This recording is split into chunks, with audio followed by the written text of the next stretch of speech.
ఆ రోజు రాత్రి కరెక్ట్గా 11:42 ఆ ఇంట్లో లైట్లు ఆపేశారు. అందరూ పడుకున్నారు. కాని అదే క్షణంలో నిజం కూడా నిద్రపోయింది. మళ్ళీ తెల్లవారుజామున 6:15 తలుపు తీశారు. అప్పటికే జరగకూడనిది జరిగిపోయింది. ఆ ఇల్లు ఒక మిస్టరీగా మారిపోయింది. రాత్రి 11:42 నుంచి ఉదయం 6:15 వరకు ఈ మధ్యలో గడిచిన ఆ 6 గంటల్లో అసలు ఏం జరిగింది? ఇప్పటికీ ఏ పోలీస్ ఫైల్ కూడా దీనికి కరెక్ట్ ఆన్సర్ చెప్పలేకపోయింది. అసలు ఆ రాత్రి ఆ 4 గోడల మధ్య ఏం జరిగి ఉంటుంది? ఇది 2009లో జరిగిన కథ. ఉత్తర భారతదేశంలో శివానగర్ అనే ఒక ప్రశాంతమైన టౌన్. బయటనుంచి చూస్తే అచ్చం మన ఇళ్లలాగే ఒక నార్మల్ మిడిల్ క్లాస్ ఫ్యామిలీ. ఆ ఇంట్లో 4 ఉండేవారు. ఒకరు డాక్టర్ రాఘవ్ మిశ్రా, ఆయన భార్య సుధా మిశ్రా. ఇద్దరు ఫేమస్ డెంటిస్టులు. వాళ్లకి 15 ఏళ్ల కూతురు. పేరు నయన. వీళ్లతో పాటే ఇంట్లో పనులన్నీ చూసుకోవడానికి రమేష్ అనే నేపాల్ కుర్రాడు ఉండేవాడు. చూడటానికి చాలా హ్యాపీ ఫ్యామిలీలా అనిపించేది. కాని ఆ ఒక్క రాత్రి వాళ్ల జీవితాల్ని తలకిందులు చేసేసింది. ఆ రోజు నైటంతా నార్మల్గానే ఉంది. అందరూ కలిసి డిన్నర్ చేశారు. కాసేపు మాట్లాడుకున్నారు. ఆ తరువాత టీవీ ఆఫ్ చేసి తలుపులు లాక్ చేసుకుని పడుకోడానికి వెళ్ళిపోయారు. ఎక్కడా గొడవలు లేవు, అరుపులు లేవు. అంతా సైలెంట్గా ఉంది. కాని కొన్నిసార్లు ఆ నిశ్శబ్దమే చాలా డేంజర్. సరిగ్గా 11:42 ఆ ఇల్లు నిద్రలోకి జారుకుంది. కాని ఆ నిద్ర నుంచి నయన మాత్రం మళ్లీ మేల్కోలేదు. నెక్స్ట్ డే మార్నింగ్ 6:15 అయింది. నయన రూమ్ తలుపు ఎంత కొట్టినా తీయడం లేదు. లోపల నుంచి అసలు సౌండే లేదు. ఏమైందో అని కంగారుగా తలుపు తీసి చూస్తే అక్కడ ఉన్న సీన్ చూసి వాళ్ల కాళ్ల కింద భూమి కదిలిపోయింది.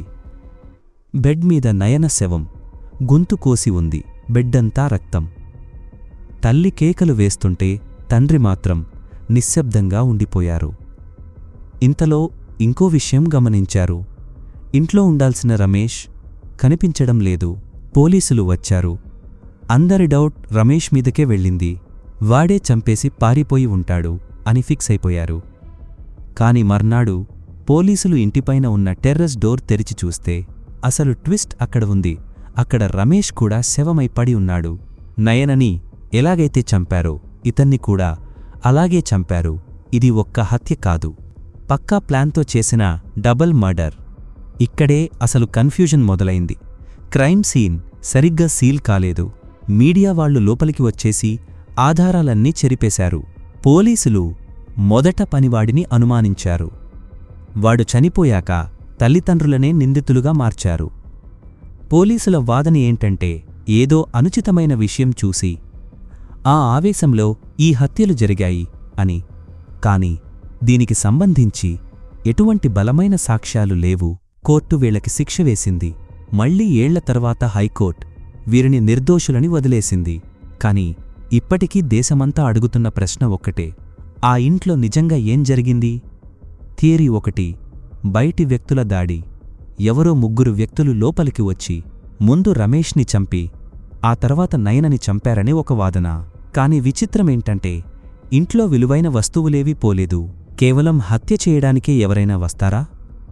థియరీ 2, గౌరవం కోసం జరిగిన హత్య. తల్లిదండ్రులే ఈ పని చేశారని పోలీసుల థియరీ. ఏదో తప్పు జరిగిందని భావించి ఆవేశంలో తీసుకున్న నిర్ణయం ఇదని వారు నమ్మారు. కాని ఒక్క ఫోరెన్సిక్ ఆధారం కూడా వీరిని నిందితులుగా నిరూపించలేకపోయింది. థియరీ 3, లోపలి శత్రువులు. బయటనుంచి తలుపులు పగలలేదు కాబట్టి లోపల ఉన్నవారే ఎవరికో తలుపు తీసి ఉండాలి. ఆ వ్యక్తికి నయన అంటే ఇష్టముండి ఉండొచ్చులేదా ఆ కుటుంబం మీద కక్ష ఉండొచ్చు. హంతకుడు ఎవరో తెలిసిన వ్యక్తే అయి ఉండాలి. పోలీసులు ఒక నిజాన్ని వెతికారు. కోర్టు మరో నిజాన్ని నమ్మింది. కాని నిజం ఎక్కడుందో ఎవరికీ తెలియదు. ఈ కేసులో శిక్ష అనుభవించిన వాళ్ళు ఉన్నారు. తప్పించుకున్న వాళ్ళు ఉండొచ్చు, కాని ఆ ఇద్దరు ప్రాణాలు మాత్రం తిరిగిరావు. నిజం ఏంటనేది ఇప్పటికీ ఆ ఇంటి నిశ్శబ్దంలోనే దాగి ఉంది. ఎందుకంటే క్లోజ్ చేసిన ఫైల్స్ కన్నా దాచిపెట్టిన నిజాలే అత్యంత ప్రమాదకరం. మీకు ఏ థియరీ నిజమనిపిస్తోంది? మీ అభిప్రాయాన్ని కామెంట్ చేయండి. ఈ కథ నిజ సంఘటనల స్ఫూర్తితో రూపొందించబడింది. పేర్లు, ప్రదేశాలు పూర్తిగా కల్పితం. ఇది అవగాహన కోసం మాత్రమే. ఈ వీడియో మీకు నచ్చితే లైక్ చేయండి, మీ వాళ్ళందరికీ షేర్ చేయండి. ఇలాంటి మరిన్ని విషయాల కోసం మన ఛానల్ని ఇప్పుడే సబ్స్క్రైబ్ చేసుకోండి. మళ్ళీ నెక్స్ట్ వీడియోలో కలుద్దాం. Thanks for watching.